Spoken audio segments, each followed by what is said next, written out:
Hi friends, నా పేరు Yadubhushan, senior faculty.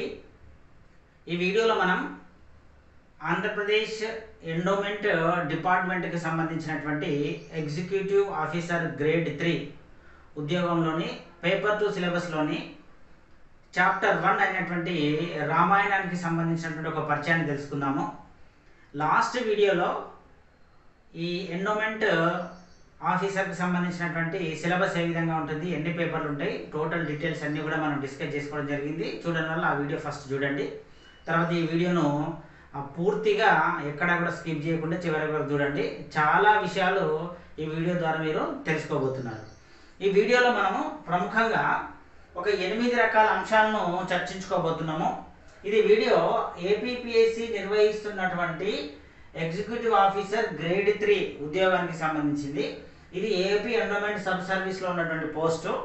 ఇందులో 2 పేపర్లు ఉన్నాయి. మొదటి పేపర్ జనరల్ స్టడీస్, రెండో paper Hindu philosophy and temple system. అందులో 12 చాప్టర్లు ఉన్నాయి పేపర్ 2లో. అందులో మొదటి చాప్టర్ పేరు రామాయణము. ఇందులో మనం రామాయణం యొక్క సిలబస్ ఏంటి, ఏం చదవాలి, ప్రామాణిక గ్రంథాలు ఏంటి, ఎలా చదవాలి, నోట్స్ ఎలా రాసుకోవాలి, ప్రశ్నలు ఎలా అడుగుతున్నారు, ప్రీవియస్ ప్రశ్నలు, అదేవిధంగా ఎలా రివిజన్ చేయాలి, ఎంత సమయం పడుతుంది, మనకు భాషా పరిజ్ఞానం ఏ విధంగా ఉండాలి, ఇలాంటి విషయాలన్నింటిని కూడా ఈ వీడియోలో మనము వివరణాత్మకంగా చర్చించుకుందాము. మొదట మనకు చర్చించుకోవాల్సింది ఏంటంటే సిలబస్ ఏమి ఇవ్వడం జరిగింది. మనకు ప్రభుత్వం వారు ఇచ్చినటువంటి సిలబస్ను పరిశీలించినట్టయితే ఈ పరీక్ష గతంలో ఒకసారి జరిగింది. 2021 సంవత్సరంలో నోటిఫికేషన్ వచ్చినప్పుడు ప్రిలిమ్స్ మెయిన్స్ 2 స్టెప్స్ ద్వారా జరిగింది. కాబట్టి మనకు ప్రీవియస్ ప్రశ్న పత్రాలు అందుబాటులో ఉన్నాయి, అదేవిధంగా సిలబస్ కూడా అందుబాటులో ఉంది. ఆ సిలబస్ ప్రకారం కనుక గమనించినట్టయితే రామాయణము చాప్టర్ 1లో వారు సిలబస్లో ఇచ్చింది ఏంటంటే basic knowledge about characters, parts, dynasties and places అని ఇవ్వడం జరిగింది. అంటే రామాయణానికి సంబంధించినటువంటి ప్రాథమికమైనటువంటి పరిజ్ఞానం ఉండాలి అని వాళ్ళు ఆశిస్తున్నారు.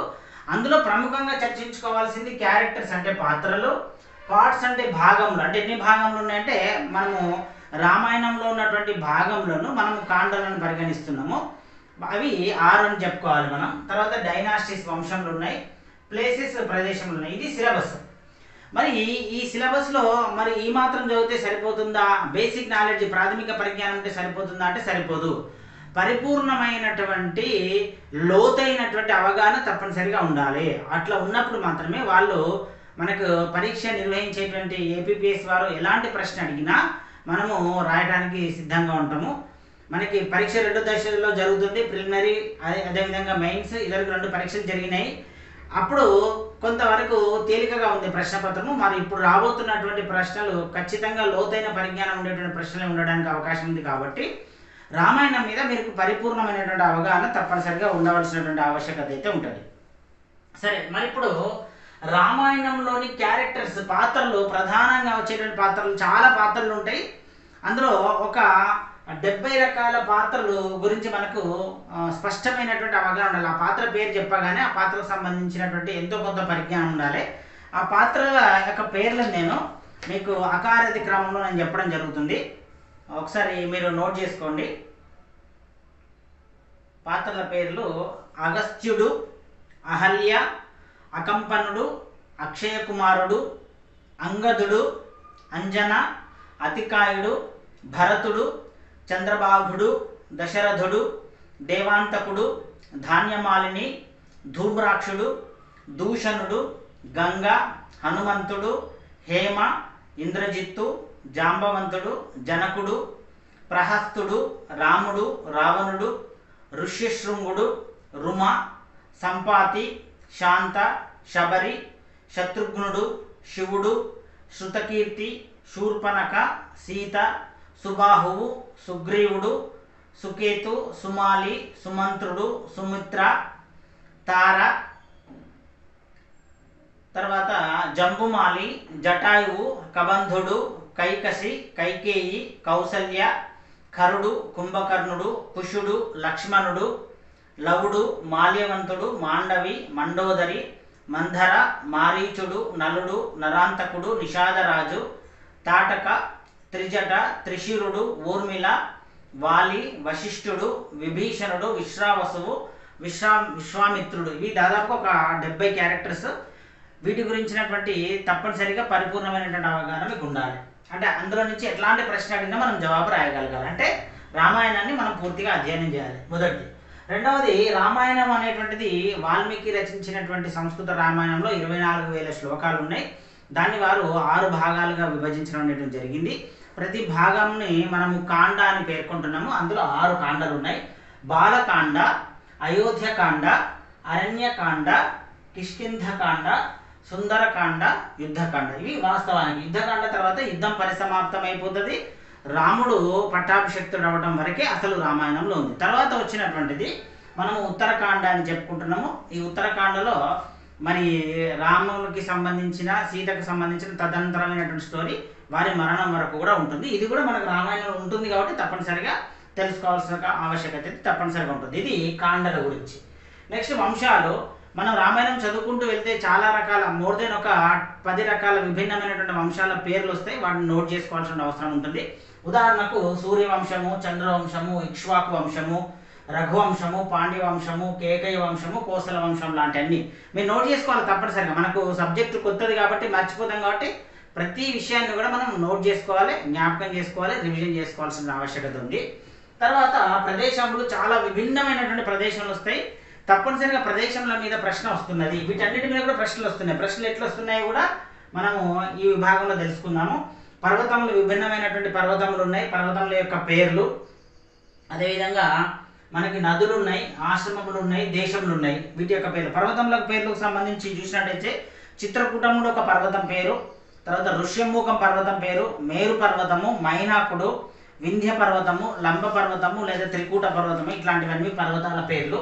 తర్వాత నదుల పేర్లు కూడా చాలా ఉన్నాయి. సరయు నది, గంగా నది, వేదశ్రుతి నది, గోమతి నది, స్యందికా నది, కాళింది నది లేదా యమునా నది, మాలిని నది, పంపా నది, తమసా నది లాంటివన్నీ నదుల పేర్లు. ఈ నదుల పేర్లను కూడా తప్పనిసరిగా మనం గుర్తుపెట్టుకోవాలి.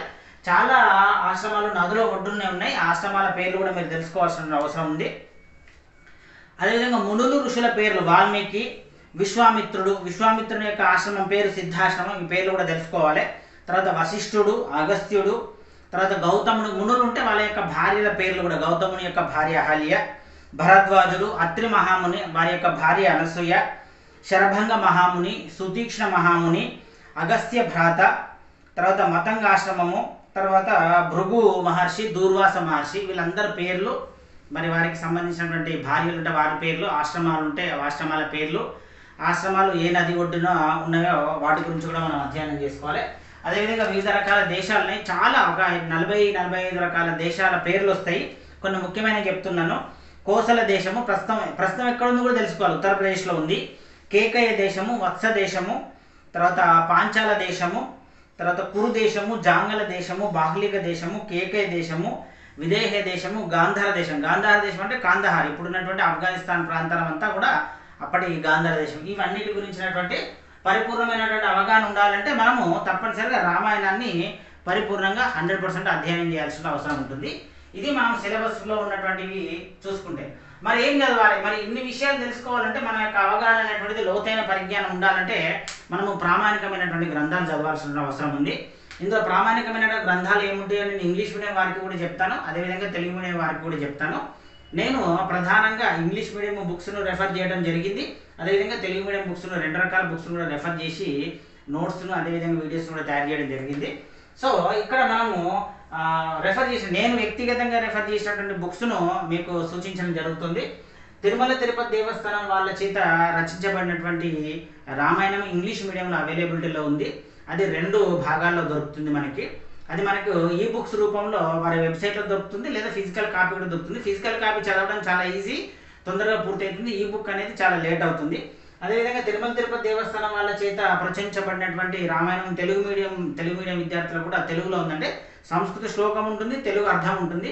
అదేవిధంగా అది కూడా ఒక 3-4 వాల్యూమ్స్లలో ఉంది. అది కూడా మీరు చదువుకోవచ్చు. ఇది ప్రామాణిక గ్రంథం ఒకటి. రెండవది, ఇంకా సంక్షిప్తమైనటువంటి ప్రామాణిక గ్రంథాలు కావాలంటే మనకు గీతా ప్రెస్ వారు హిందూ ధర్మానికి సంబంధించిన పుస్తకాలను పబ్లిష్ చేసేటువంటి సంస్థ. వీరు కూడా ఇంగ్లీష్ మీడియంలో మనకి 2 భాగాలుగా వాల్యూమ్స్లో దాదాపు ఒక 2000 పేజీల పైన ఉండేటువంటి పుస్తకము. సంస్కృత శ్లోకం ఉంటుంది, దానికి అర్థం ఉంటుంది. అది ఇంగ్లీష్ మీడియం వాళ్ళు రెఫర్ చేసుకోవచ్చు. సేమ్ అదే పుస్తకాన్ని 2 వాల్యూమ్స్లో తెలుగు మీడియంలో కూడా పబ్లిష్ చేయడం జరిగింది. అందులో సంస్కృత శ్లోకం ఉంటుంది, తెలుగు అర్థం ఉంటుంది. ఖచ్చితంగా ఏదైనా ఒక ప్రామాణిక గ్రంథాన్ని మీరు రెఫర్ చేయాలి. నేను ఇంగ్లీష్ పుస్తకాలు 2 చెప్పడం జరిగింది, తెలుగు పుస్తకాలు 2 చెప్పడం జరిగింది. ఏదైనా ఒక్కటైనా కనీసం ప్రామాణిక పుస్తకాన్ని మీరు మొదటి నుంచి చివరి వరకు తప్పనిసరిగా మీరు అధ్యయనం చేయాల్సిందే సొంతంగా. అట్లా అధ్యయనం చేస్తేనే సబ్జెక్టు పైన లోతైనటువంటి పరిజ్ఞానం వస్తుంది. వీటితో పాటు ఈ సబ్జెక్ట్ చదువుతుంటే ఇది హిందూ ఫిలాసఫీ టెంపుల్ సిస్టమ్కి సంబంధించింది కాబట్టి చాలా రకాల అనుమానాలు మనకు వస్తుంటాయి, సందేహాలు వస్తుంటాయి. మరి గురువు లేని విద్య గుడ్డి విద్య కాబట్టి గురువు మెంటర్ ఒకరు ఉండాలి. ఒకవేళ లేని సందర్భంలో మనకు భాషా పరిజ్ఞానం అనేది తప్పనిసరిగా ఉండాలి. భాషా పరిజ్ఞానాన్ని పెంచుకోవడానికి గాను నేను వ్యక్తిగతంగా వాడేటువంటి భాషా పరిజ్ఞానం పెంచుకుంటున్నటువంటి భాషా పరిజ్ఞానం ఎంతో తోడ్పడుతున్నటువంటి గ్రంథాలని మీకు చెప్తున్నాను. మొదటిది తెలుగు నిఘంటు అని ఉంటుంది. ఇది తెలుగు అకాడమీ వారు ప్రచురించినటువంటిది. ఇది దాదాపుగా ప్రతి తెలుగు పదానికి తెలుగులో అర్థం మనకు చెప్తుంది. కాబట్టి దీన్ని మీరు ఉపయోగించుకోవచ్చు. తెలుగు నిఘంటువు తెలుగు అకాడమీ వారిది. దాదాపు 1,25,000 పదాలు ఇందులో ఉంటాయి. మనకు ఈ రామాయణం లాంటి మహాగ్రంథాలు చదువుతున్నప్పుడు ఏదైనా పదానికి అర్థం తెలియనప్పుడు దీంట్లో మనం రెఫర్ చేసుకుంటే మనకు అర్థం తెలుస్తుంది. ఒకటి ఇది మీరు తప్పనిసరిగా ఫిజికల్ కాపీ దొరుకుతుంది, పర్చేజ్ చేసుకొని మనం డౌట్స్ అంటే ఈ యొక్క చాప్టర్ కోసమే కాదు అన్ని చాప్టర్ల కోసం కూడా మనకు విపరీతమైనటువంటి భాషా పరిజ్ఞానం, పండితులకు ఎంత భాషా పరిజ్ఞానం ఉండాలో అంత భాషా పరిజ్ఞానం ఉన్నప్పుడు మాత్రమే మనం ఈ పరీక్షలో నెగ్గుకు రాగలుగుతాం. మొదటిది రెఫరెన్స్ బుక్. రెండవది అత్యద్భుతమైనటువంటి పుస్తకము. ఇది కూడా తప్పనిసరిగా మీ దగ్గర కాపీ ఉండాలి. ఇది పాత కాపీ, ఇప్పుడు కొత్త కాపీ కూడా మీకు మార్కెట్లో దొరుకుతుంది. ఆచార్య జిఎన్ రెడ్డి గారు, వీరు తిరుపతికి సంబంధించినటువంటి వ్యక్తి, ప్రొఫెసర్ గారు, చాలా గొప్ప వ్యక్తి. వీరు రచించినటువంటి తెలుగు పర్యాయపద నిఘంటువు ఇది చాలా మంచి పుస్తకం, చాలా ఉపయోగపడుతుంది. మనకి ఎన్నో రకాల అంశాలను సందేహాలను తీర్చేటువంటి పుస్తకం. దీన్ని కూడా సంప్రదింపు గ్రంథం కింద మీ దగ్గర పెట్టుకోవాల్సింది. అదేవిధంగా మనము రామాయణము, మహాభారతము, భాగవతము, పురాణాలు ఇవన్నీ చదువుతుంటాము. రకరకాల ప్రత్యేకమైన పదాల గురించి మనకు సందేహాలు వస్తాయి.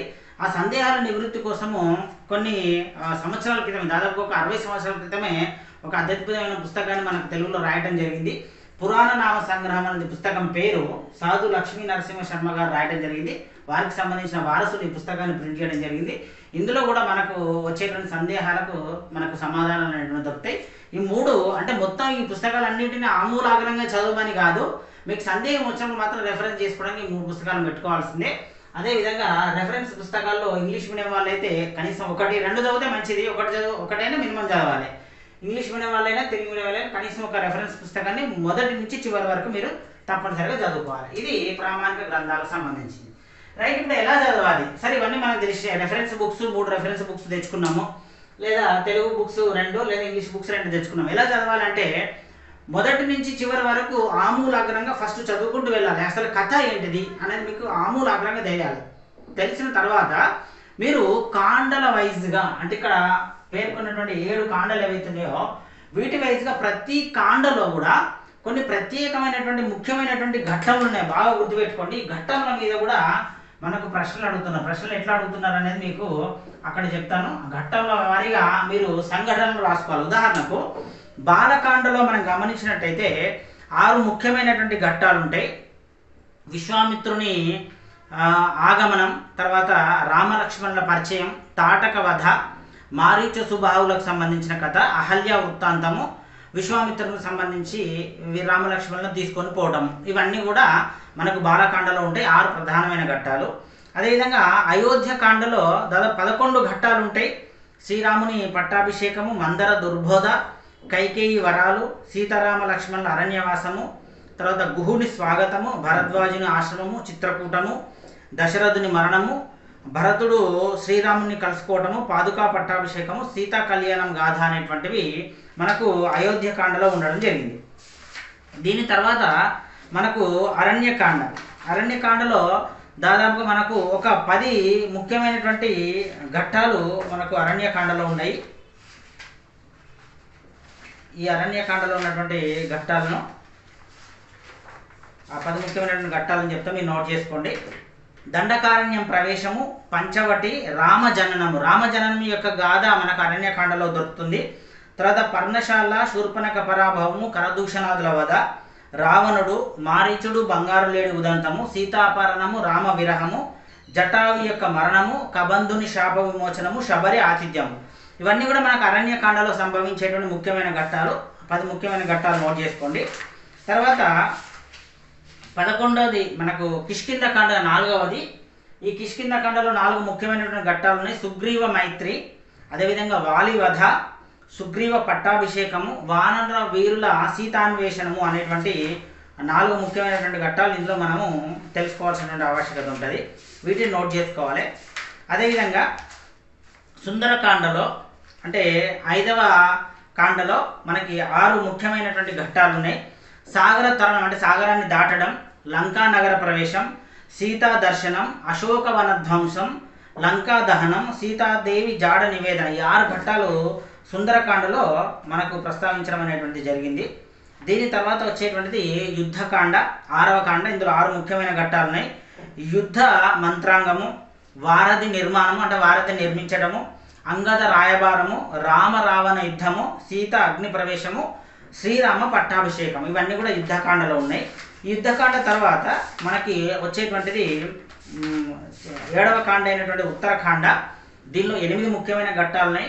రామరాజ్య వైభవం ఏమిటి, భద్రుడు తెలిపిన దుర్వార్త ఏంటి, లక్ష్మణుడు సీతాదేవిని అడవిలో విడవటము, అశ్వమేధ యాగము, కుశలవుల రామ కథాగానము, సీత భూమాతను చేరుట, కుశలవుల యొక్క పట్టాభిషేకము, అదేవిధంగా అవతార సమాప్తి అనేటువంటిది ఘట్టాలున్నాయి.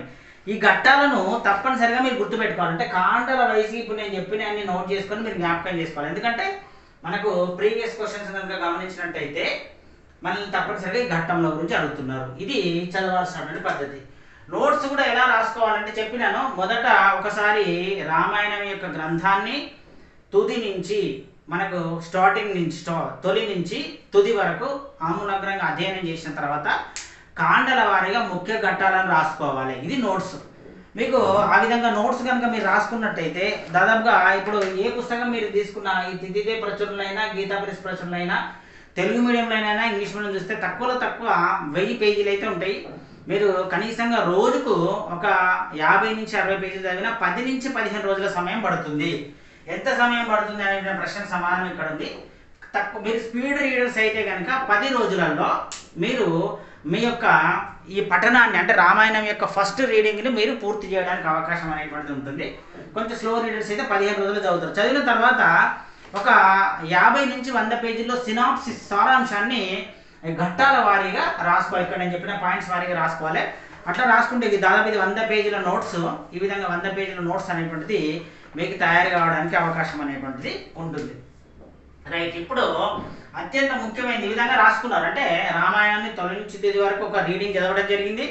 రెండవ రీడింగ్ చదువుతున్నప్పుడు ముఖ్యమైనటువంటి ఘట్టంల వారీగా నోట్స్ రాసుకున్నారు. ఒక 50 పేజీలు 60 పేజీల నోట్స్ తయారైంది. ఆ నోట్స్లో కూడా మీరు ఇవన్నీ రాసుకోవాలి. పర్వతాల పేర్లు, నదుల పేర్లు, ఆశ్రమముల పేర్లు, దేశముల పేర్లు, వంశముల పేర్లు, కాండలు, అందులోని ఘట్టములు, ఇవన్నీ మనం రాసుకుంటున్నారు. రాసుకున్న తర్వాత ప్రీవియస్ ప్రశ్నలు మనం కొన్ని చూడాలి. ప్రశ్నలు ఎట్లా అడుగుతున్నారంటే ఉదాహరణకు అడిగినటువంటి ప్రశ్నలు చూస్తే కాండల యొక్క వరుస క్రమం తప్పనిసరిగా గుర్తుంచుకోవాలి మొదటిది. రెండవది ప్రతి కాండలో కూడా ముఖ్యమైనటువంటి ఘట్టములను గుర్తుంచుకోవాలి రెండవది.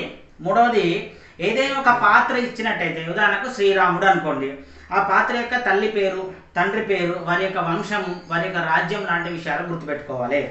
ఉదాహరణకు దశరథ మహారాజు తండ్రి పేరు అజాతుడు, ఇది పాత ప్రశ్నలో వచ్చినటువంటిది. జనక మహారాజు తమ్ముని పేరు కుశధ్వజుడు. ఇట్లా ఒక పాత్రకు సంబంధించిన సర్వ సమగ్రమైన సమాచారం మీ దగ్గర ఉంటే వారు ఏ విధంగా ప్రశ్న అడిగినా మనం రాయవచ్చును.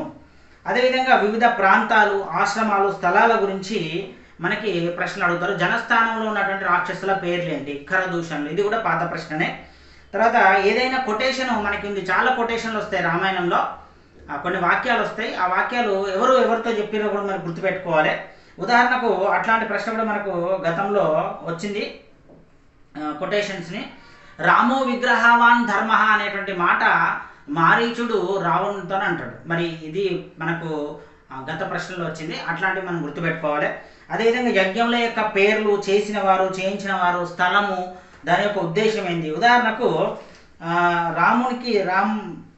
దశరథుడు పుత్రకామేష్టి యాగమును జరిపించినటువంటి మహర్షి ఎవరంటే ఋష్యశృంగుడు అనేటువంటి మహర్షి పుత్రకామేష్టి యాగాన్ని జరిపించడం జరిగింది.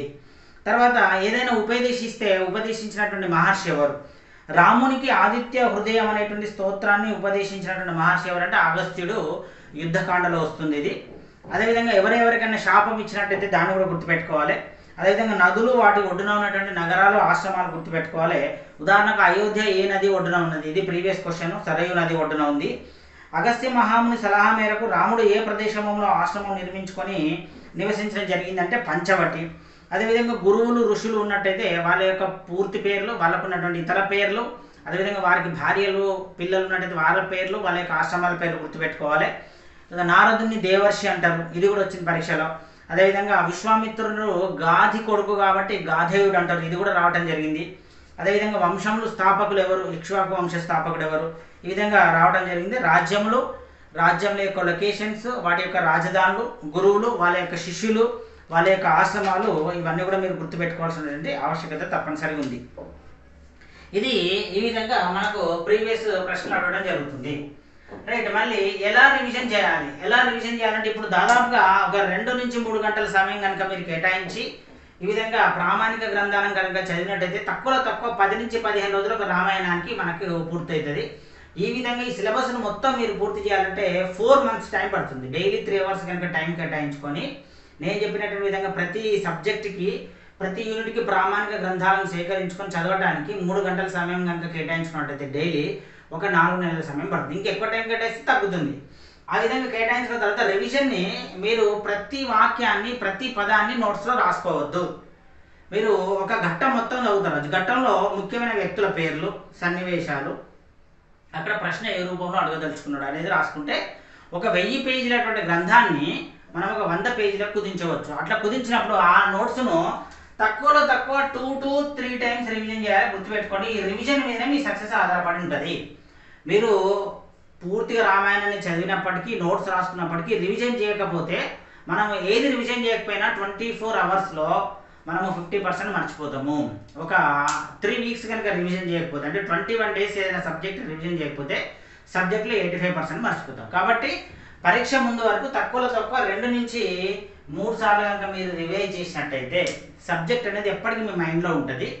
అదేవిధంగా మీరు ఏం చేయాలంటే ప్రతి యూనిట్ చదివిన తర్వాత, కాండ చదివిన తర్వాత, ఆ కాండలో ఉన్న ముఖ్య ఘట్టాలను రాసుకున్న తర్వాత ఇందులో నుంచి ప్రశ్నలు రావడానికి ఏ విధంగా అవకాశం ఉంటుందని ఒక్కొక్క దగ్గర నుంచి, ఒక్కొక్క కాండ నుంచి కనీసం ఒక 15 నుంచి 20 ప్రశ్నలు మీరు తయారు చేసుకోవాలి. తయారు చేసుకున్నప్పుడు మొత్తం మీద ఒక 100 నుంచి 150 ప్రశ్నలు మీరు సొంతంగా తయారు చేసుకోవాల్సిన ఆవశ్యకత ఉంటుంది. ఏ విధంగా తయారు చేసుకోవాలి? ఉదాహరణకు వాల్మీకి నోట్లో నుంచి వెలువడిన మొదటి శ్లోకం మానిషాద అనేది ఛందస్సులో ఉంది. ఇది రామాయణం స్టార్టింగ్లోనే ఉంటుంది. తర్వాత రాముణ్ణి ప్రశంసించి రామో విగ్రహవాన్ ధర్మః అని మాటలు అన్నది ఎవరు? ఇవి నేను తయారు చేసిన క్వశ్చన్స్. ఇట్లా మీరు ప్రతి కాండకి 20 నుంచి 30 క్వశ్చన్లు తయారు చేసుకుంటే ఒక 100 నుంచి 150 క్వశ్చన్స్ మీకు రెడీగా ఉంటాయి. ఆ విధమైనటువంటి ప్రశ్నల్ని మీరు రివిజన్ చేస్తూ ఉండాలి. కొన్ని ప్రశ్నలు మీకు చూపిస్తాను. హనుమంతుని పాత్ర ఈ కాండలో మొదటిసారిగా కనిపిస్తుంది. తర్వాత సీత తన వివాహం తర్వాత అయోధ్యలో ఎన్ని సంవత్సరాలు ఉన్న తర్వాత అరణ్యవాసానికి వెళ్ళింది? రామాయణం మొత్తం మీద రాముడు నేరుగా ప్రశంసించింది ఎవరిని? సీతాన్వేషణలో హనుమంతుడు ఈ కింది వారిని ఎదుర్కొన్నాడు, వారి యొక్క వరసను చెప్పండి. హనుమంతుడు మొట్టమొదటిసారిగా సీతను ఏ చెట్టుకు సమీపంలో చూడడం జరిగింది? హనుమంతుడు మాత్రమే లంకకు వెళ్ళగలడు అని హనుమంతుని శక్తిని గుర్తించి అతడిని ప్రోత్సహించింది ఎవరు? అదేవిధంగా సీతాదేవి లంకా నగరంలో ఎన్ని మాసాలు ఉంది? వాల్మీకి రామాయణంలో ఈ కింది ఘట్టాలు ఏ ఏ కాండల్లో వర్ణించబడినవో గుర్తించి తప్పుగా జతపరిచిందని గుర్తించండి. ఈ విధంగా మీరు సొంతంగా క్వశ్చన్స్ అనేటువంటిది తప్పనిసరిగా తయారు చేసుకున్నప్పుడు మాత్రమే ఈ సబ్జెక్ట్ మీద గ్రిప్ రావడం జరుగుతుంది. మరి 150 మార్క్స్లో మనకు రామాయణం నుంచి ఇన్ని రావచ్చు. మీకు లాస్ట్ వీడియోలో చెప్పినాను, తక్కువలో తక్కువ 10 మార్క్స్ అయితే రావడానికి ఛాన్స్ ఉంటుంది. 100% 10 క్వశ్చన్స్ వస్తాయి ఇందులో నుంచి. మీరు దీన్ని పరిపూర్ణంగా కనుక అధ్యయనం చేసినట్లయితే ఖచ్చితంగా 10 మార్కులు మీరు సంపాదించడానికి అవకాశం అనేటువంటిది ఉంటుంది. అంతేకాకుండా మీరు మీ భాషా పరిజ్ఞానాన్ని కూడా పెంచుకోవాల్సినటువంటి అవసరం అయితే ఉంటుంది. గతంలో ఒక 10 ప్రశ్నలు వచ్చినాయి. 1 2 3 4 5 6 7 8 9 10 11 క్వశ్చన్స్ వచ్చినాయి లాస్ట్ పేపర్లో. కాబట్టి ఇప్పుడు కూడా తక్కువలో తక్కువ 10 ప్రశ్నలు రావడానికి అవకాశం ఉంటుంది. భాషా పరిజ్ఞానం పెంచుకునేటప్పుడు కొన్ని పదాలకు, కొందరు వ్యక్తులకు మనం పర్యాయ పదాలు తెలుసుకోవాలి. ఉదాహరణకు శ్రీరాముడు, సీత, హనుమంతుడు, రావణుడు, వీరికి సంబంధించినటువంటి పర్యాయ పదాలు మీరు ఖచ్చితంగా తెలుసుకోవాలి. నేను వాటిని కూడా మీకు ఇప్పుడు చెప్తాను.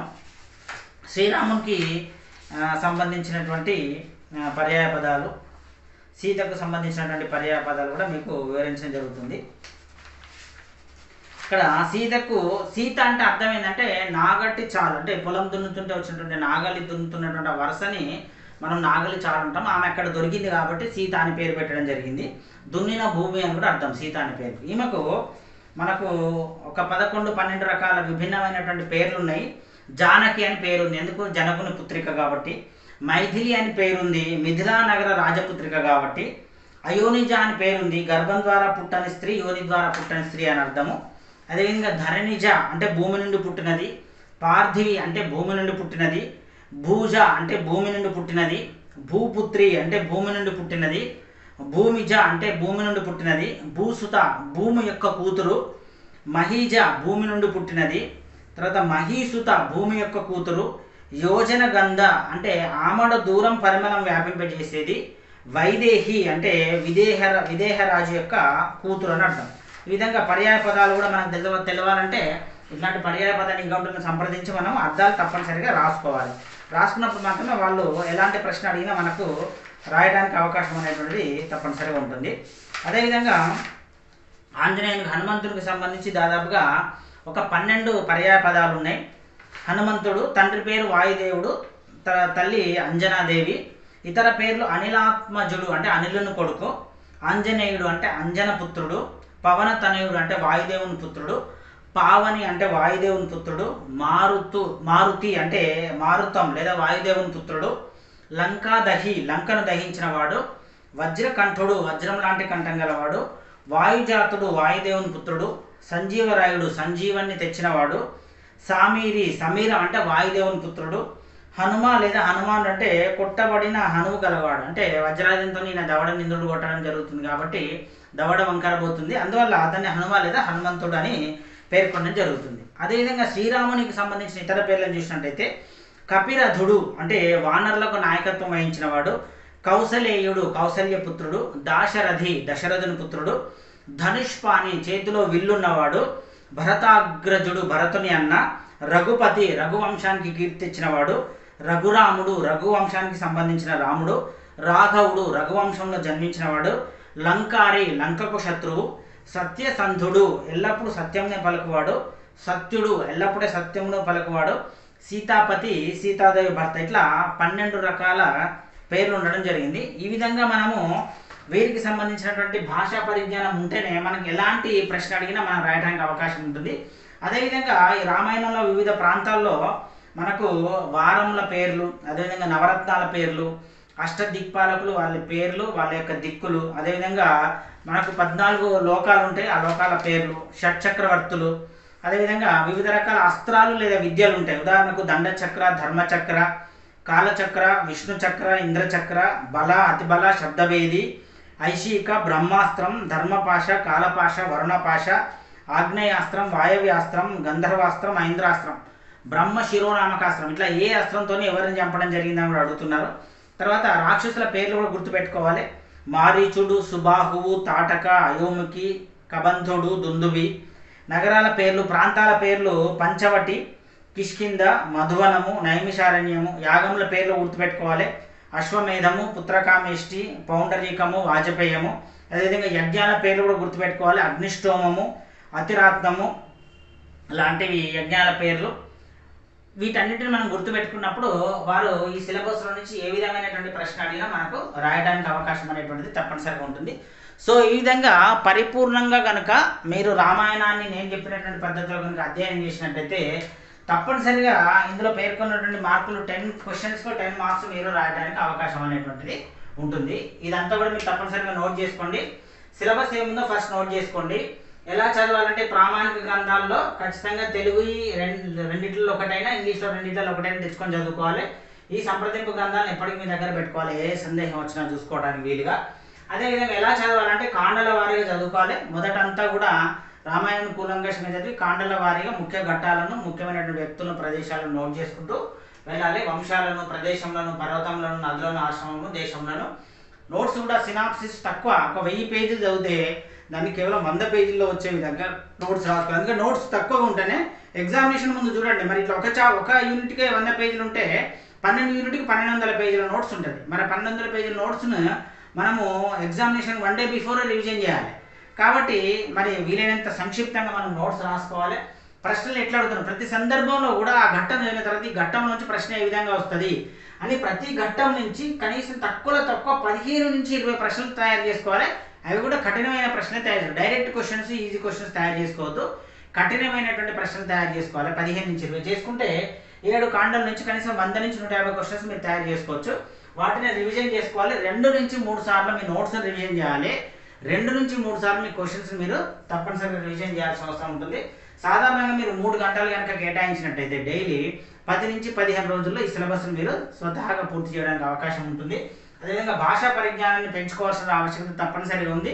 ఈ రాబోతున్నటువంటి 3-4 నెలల్లో తప్పనిసరిగా ఈ సంప్రదింపు గ్రంథాలను మీరు అనుమానం వచ్చినప్పుడల్లా చదవాల్సిన ఆవశ్యకత ఉంది. ఇది మనము ఏపీపీఎస్సి వారు విడుదల చేస్తున్నటువంటి ఎగ్జిక్యూటివ్ ఆఫీసర్ గ్రేడ్ 3లో ఉన్నటువంటి endowment paper 2 Hindu philosophy and temple సిస్టంలోని ఫస్ట్ చాప్టర్ రామాయణానికి సంబంధించినటువంటి పరిపూర్ణమైనటువంటి సమాచారము. మీకు ఇంకా ఏ సందేహాలు ఉన్నా కానీ నన్ను అడగడానికి అవకాశం అనేటువంటిది ఉంది. మీరు ఈ విధంగా మీ యొక్క ప్రిపరేషన్ కొనసాగించి మీరు ఈ పరీక్షల్లో విజయం సాధిస్తారని నేను ఆశిస్తున్నాను. All the best.